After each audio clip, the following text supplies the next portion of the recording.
Hey guys, welcome to today's vlog. आज हम बात करने वाले हैं एयरबस 320 की क्रैश के बारे में, जो रिसेंटली पाकिस्तान एयरलाइंस के साथ हुआ था, जिसमें 91 पैसेंजर्स और 8 क्रू मेंबर्स थे। It looks like the aircraft just stalling down. Stalling का मतलब होता है कि एयरक्राफ्ट कोई थ्रस्ट प्रोड्यूस नहीं करता, जस्ट लाइक दिस फॉल होता रहता है।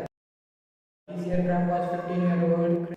क्रैश हुआ कराची में। कराची से थोड़ा पहले कराची में 2 पैरेलल रनवेज है, 25 left 25 right. From Lahore to Karachi take off 1:05 पे हुआ था। क्रैश होने से कुछ समय पहले पायलट ने एटीसी से बोला था कि first approach is going around, वो फिर से कम बैक करना चाहता है। अब मैं एक अप्रोच प्लेट डाल रहा हूँ जो अप्रोच के लिए ज़रूरी होता है। This is approach plate. देखिए, मैं आपको बताता हूँ, D6.1 ये अप्रोचिंग पोजीशन है। अगर आप इस D61 पे आपका अल्टीट्यूड 2000 फीट होना चाहिए, ना ऊपर ना ज़्यादा। चलो अब हम चलते हैं एटीसी और पायलट के बीच में क्या कम्युनिकेशन हुई थी उसके बारे में। We are comfortable now and we are out of 3,500 for 3,000 established ILS 25. बोला कि वी आर कंफर्टेबल, मतलब उसने सब मेंटेन किया था, हाइट अल्टीट्यूड वगैरह सब मेंटेन था। जब पायलट ने कहा था we are establishing from altitude, मतलब वो अल्टीट्यूड में नीचे ड्रॉप डाउन कर रहे थे 3,500 फीट से 3,000 फीट तक। Establishing ILS 25। सपोज ये रनवे है, ये अगर हम इस लाइन को एक्सटेंड करेंगे यहाँ से, जब हमारा प्लेन यहाँ से आता है वो ऑटोमेटिकली इस लाइन में अलाइन हो जाता है। अगर यहाँ से आ रहा है तो इस लाइन में अलाइन हो जाता है। और एक जो नेसेसरी होता है वो ग्लाइड पाथ। ग्लाइड पाथ मतलब जिस पाथ से हम नीचे फॉल डाउन कर रहे हैं। अगर हम यहाँ पे हो गए और यहाँ पे हो गए, अगर एयरक्राफ्ट यहाँ पे है तो you are in low to approach, मतलब आपका एयरक्राफ्ट जो है टच डाउन इधर हो जाएगा। और अगर आप इधर हो तो आपका एयरक्राफ्ट इधर टच डाउन होगा, जो रनवे इनफ नहीं होगा आपके लिए स्टॉप होने के। जब पायलट ने कहा था we are align with runway 25L, इसका मतलब वो जो पायलट और प्लेन था वो रनवे के अलाइन में था।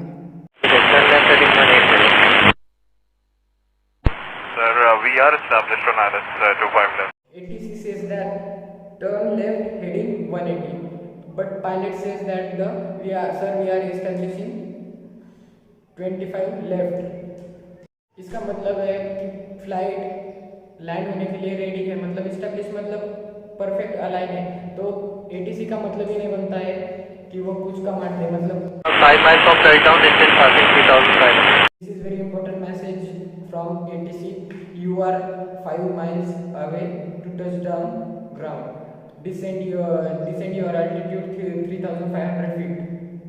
चार्ट में साफ साफ लिखा है कि 6 माइल पे अल्टीट्यूड 2,000 फीट होना चाहिए, लेकिन यहाँ पे एटीसी बता रहा है you are 5 miles away to touch down ground, descend your altitude 3,500 feet। ये बहुत ही कॉम्प्लेक्स हो रहा है, तो मैं आसान भाषा में इसको बताता हूँ। एक चीज़ होती है ग्लाइड स्लोप, जो हमने पहले देखा था, मतलब जब ग्राउंड टच होना चाहिए ये होता है ग्लाइड स्लोप। और फ्लाइट का जो ग्लाइड स्लोप था यहाँ पे 5 माइल्स पे तकरीबन ये होना चाहिए 1500 से 1800, लेकिन फ्लाइट का जो अल्टीट्यूड था वो 3,500 फीट था, जो एक्चुअल ग्लाइड स्लोप से बहुत ही हाई था। इससे क्या होता है, अगर फ्लाइट का ग्लाइड स्लोप ज़्यादा होता है तो एयरक्राफ्ट का जो स्पीड है वो भी बहुत हाई होता है, जिसकी वजह से एयरक्राफ्ट यहाँ नहीं तो यहाँ पे टच डाउन करता है, जो मैंने पहले बताया था यहाँ पे। ट्रैफिक ले लें 25 में। Roger, Pakistan 830.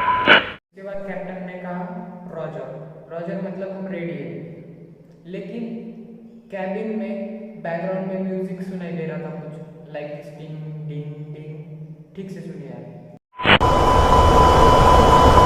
ये वॉइस टिंग टिंग टिंग ये तब आता है जब एयरक्राफ्ट में कुछ मेजर इशू होता है। अगर कुछ मेजर इशू नहीं होता है, जस्ट वो एक बार टिंग टिंग लाइक दिस बजता है सिर्फ। ये इमेज देखिए, इसमें एयरक्राफ्ट के इंजन के नीचे कुछ स्क्रैचेस दिख रहे हैं ब्लैक कलर में, क्योंकि इससे पहले वो बेली लैंडिंग अटेम्प्ट कर चुका था। बेली लैंडिंग बेसिकली होती है वो विदाउट लैंडिंग गियर, अगर लैंडिंग गियर कुछ ओपन नहीं हो रहे कुछ, तब वो बेली लैंडिंग करता है। और इंजन वो नीचे होने के कारण सबसे पहले टचडाउन इंजन का ही होता है, और फ्रिक्शन ज़्यादा होने के कारण इंजन बर्न होने का और डैमेज होने का मेजर इशू रहता है।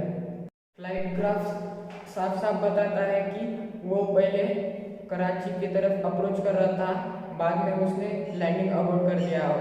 हाई एल्टीट्यूड होने के कारण रनवे नहीं था और बेली लैंडिंग ठीक से नहीं हो पाई थी। उसने लैंडिंग अवॉइड करके फिर से टेक ऑफ किया और फिर से अप्रोचिंग के लिए आ रहा था, क्योंकि पायलट के दिमाग में ये ठीक से बैठ चुका था कि उनका फर्स्ट बेली लैंडिंग सक्सेसफुल नहीं हो चुका था। इसकी वजह से इंजन में स्क्रैप लग चुका है और उनको जल्द से जल्द फिर से लैंड होना है। सो उन्होंने ATC से कहा वी आर इस्टेब्लिशिंग अगेन, मतलब वो फिर से लैंडिंग करने के लिए आ रहे थे। तो ये वॉइस आप नहीं सुनिए। Sir, we are established on ILS 25 left. Confidence था कि we are establishing ILS 25 left और we are going to land. उसके बाद पायलट ने कहा we would like to come again ILS 25 left, मतलब हम फिर से कम बैक करना चाहते हैं उसी रनवे पे लैंडिंग के लिए। ATC ने एक बार फिर से याद दिलाने की कोशिश की, डिसेंड टू 3000 फीट, मतलब आप हाई हो, आप थोड़ा एल्टीट्यूड कम करो। लेकिन पायलट पहले से ही थोड़ा स्ट्रेस में था, बिकॉज फर्स्ट बेली लैंडिंग भी ट्राई हो चुकी थी, उसकी वजह से इंजन में भी स्क्रैप लग चुका है और उनको जल्द से जल्द लैंड करना, यही बस पायलट के दिमाग में था। इसकी वजह से पायलट ने ठीक से सुनाई नहीं दिया और जब उसे लगा कुछ ATC बेसिक बता रहा है जैसे उसका एल्टीट्यूड वगैरह वगैरह, सो उसने कहा रॉजर। रॉजर मीन्स हर बार पायलट को कि जैसे हम बोलते हैं ठीक है चलो, तो उसने कहा रॉजर। Roger, Pakistan 830. उसके बाद ATC ने कहा you are clear to land और पायलट ने कहा रॉजर। बट बैकग्राउंड में फिर भी वो आवाज थी डिंग डिंग डिंग डिंग डिंग, वो लैंडिंग करने आ रहे थे। मेरे ख्याल से वो इंजन की वार्निंग थी जो मेजर इशू था, मतलब दोनों इंजन में कुछ तो गड़बड़ी थी, या तो वो फायर हो चुके थे या फ्लेम आउट हो चुके थे या वर्क करना बंद कर चुके थे। इसकी वजह से वो लगातार आवाज आ रही थी ding ding ding ding. It's very scary situation for any pilot, क्योंकि इंजन ही काम करना बंद कर देते हैं तो मतलब थ्रस्ट ही नहीं रहा तो फ्लाइट आगे नहीं बढ़ सकती ठीक से। 303 going around. 8303 गोइंग अराउंड, मतलब इन पायलट इंजन में फुल थ्रॉटल देते हैं, मतलब जब लैंडिंग होती है और किसी कारणवश वो हो नहीं पाती है तो पायलट फुल थ्रॉटल देते हैं और प्लेन ऐसे टेक ऑफ करने लगता है और अल्टीट्यूड गेन करने लगता है। Report reaching altitude 3500 feet. फिर से ATC ने कहा क्लाइंब 3500 फीट, मतलब उसके बाद 3500 फीट जाने के बाद हमें रिपोर्ट कीजिए। 8303, we would like to come again for ILS 25 left. उसके बाद पायलट ने कहा we would like to come again ILS 25 left, मतलब हम फिर से कम बैक करना चाहते हैं उसी रनवे पे लैंडिंग के लिए। Return left heading 110 climb 3000. जब ATC ने कहा टर्न लेफ्ट 110, इसका मतलब ATC ने उसको 110 टर्न लेफ्ट टर्न करने के लिए कहा है। मैंने यहाँ पे देखो ये है east north west south 90 360 720 180 south, तो प्लेन यहाँ से आ रहा था और ये हमारा रनवे 25 लेफ्ट। ये प्लेन यहाँ से मतलब आ रहा था और उन्होंने फिर से लैंडिंग के लिए आने के लिए कहा था we are coming back again, मतलब फिर ATC ने मतलब इस उनको कहा कि टर्न लेफ्ट 101, क्योंकि ATC को लगा अब देखिए प्लेन यहाँ से आ रहा है तो उन्होंने कम बैक अगेन करने के लिए कहा। अगर ATC ने 110 कहा है तो 90 यहाँ पे 180 यहाँ पे, मतलब 110 यहाँ पे कहीं पे होगा। मतलब ATC का कहना था कि प्लेन 110 टर्न करो यहाँ पे और आगे मोड़ के वो फिर से इस 25 लेफ्ट रनवे पर अलाइन कर देंगे प्लेन को, यहाँ पे कहीं पे लाके छोड़ देंगे, फिर अलाइन होने के बाद वो सेफली लैंड कर सकता है। 110 plan 3000. Left heading confirm. From left heading 110 plan 3000. 110 plan 3000 Pakistan 86. 8303 you are jumping altitude. It is very important line. ATC बता रहा था यू आर ड्रॉपिंग अल्टीट्यूड, उनको 3000 फीट क्लाइम करने के लिए कहा था, लेकिन वो क्लाइम नहीं कर पा रहे थे। इसका मतलब इसके बाद हम श्योर हो जाते हैं कि pilot loss their both engine, क्योंकि अगर एक भी इंजन वर्क करता है तो वो कुछ तो अल्टीट्यूड गेन कर सकते थे। और आप पिक्चर में भी ठीक से देख पा रहे हो कि दोनों इंजन के नीचे स्क्रैप लगा हुआ है, मतलब थोड़ा घिस चुका है इंजन। यहाँ पे एक्चुअली क्या हुआ था, जब पायलट ने पूरा थ्रस्ट दिया था तो इंजन फुल पावर पे वर्क करना चालू होते।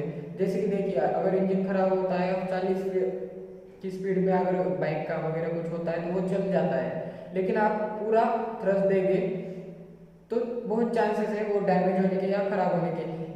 वहाँ पे यही हुआ।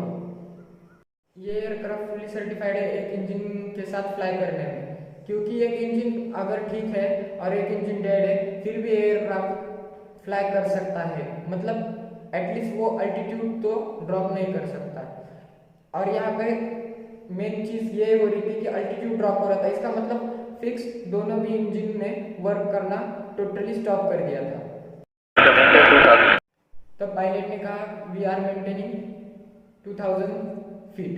उनकी स्पेशल इंस्ट्रक्शन के लिए वे वेट कर रहे थे, लेकिन तब कंट्रोलर ने कहा कि आप 1800 फीट भी 1800 फीट हो, 2000 फीट भी ठीक से मेंटेन नहीं कर पा रहे हो। उसके बाद We are now trying to maintain, sir. उसके बाद कहा copy we are trying to maintain altitude.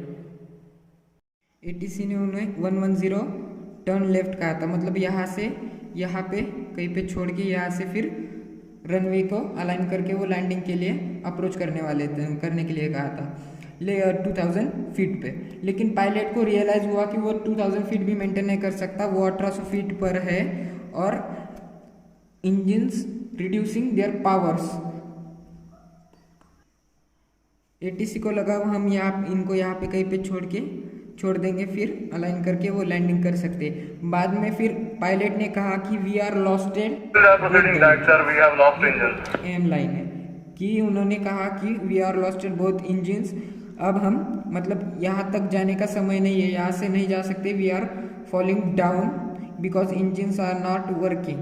सो उन्होंने कहा वी आर टर्निंग लेफ्ट और पायलट ने कहा अब समय नहीं है तो हम यहाँ से डायरेक्ट अप्रोच करेंगे। Confirm you are carrying out belly. फिर ATC ने कहा confirm you are carrying belly landing, क्योंकि इससे पहले भी उनके बेली लैंडिंग हो चुकी थी और ATC कंफर्म करना चाहती है कि बेली लैंडिंग फिर से करने वाले हो क्या, क्योंकि ATC खुद को प्रिपेयर करने वाली थी बिकॉज बेली लैंडिंग होने के कारण फायर के चांसेस बहुत ज़्यादा है और वो खुद को प्रिपेयर करना चाहते हैं, मतलब फायर ट्रक्स वगैरह उसके साथ में। Runway available to land at 25. बाद में फिर पायलट ने कहा मेडे Pakistan 830. मेडे का मतलब है इमरजेंसी, कुछ मतलब अगर बहुत ही ज़्यादा इमरजेंसी होती है तो एक कोड होता है मेडे। 8303 Roger sir, both runways available to land. जब इमरजेंसी है अब ATC का एक काम बनता है कि सारी ट्रैफिक बंद कर दे और कुछ भी करके उस प्लेन को नीचे उतारना, क्योंकि वो फर्स्ट प्रायोरिटी होती है। 38 Karachi, 38 Karachi. This was the last conversation with pilot. उसके बाद उनका कोई भी वॉइस या कुछ भी कन्वर्सेशन नहीं आया था। कुछ वीडियो है जो सीसीटीवी कैमरा से मिले हैं।